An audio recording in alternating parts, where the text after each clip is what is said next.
গরমে সুস্থ থাকার 7টি টিপস। নাম্বার 1, এই সময় মাংস খাওয়ার পরিমাণ কমান। বিরিয়ানি, পোলাও, খিচুড়ি এবং ফাস্টফুড জাতীয় খাবার এড়িয়ে চলুন। নাম্বার 2, গরমে পান্তা ভাত খেতে পারেন, যা শরীর ঠান্ডা রাখবে এবং পাশাপাশি রোগ প্রতিরোধ ক্ষমতাও বাড়াতে সাহায্য করবে। নাম্বার 3, প্রচুর পরিমাণে জল পান করুন। প্রতিদিন 3 থেকে 4 লিটার জল পান করুন। নাম্বার 4, বাইরে গেলে ছাতা ব্যবহার করতে পারেন। একটি জলের বোতল সঙ্গে অবশ্যই রাখুন সর্বদা। নাম্বার 5, প্রচন্ড রোদে বাড়িতে এসে ফ্রিজে ঠান্ডা জল নয়, নর্মাল জলের সঙ্গে ঠান্ডা জল মিশিয়ে পান করা যেতে পারে।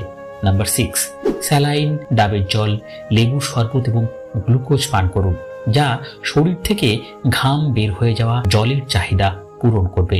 নাম্বার 7, দই, কলা, রুটি, সিদ্ধ ডিম, সবজি, নরম খিচুড়ি খাবারের তালিকায় রাখতে পারেন।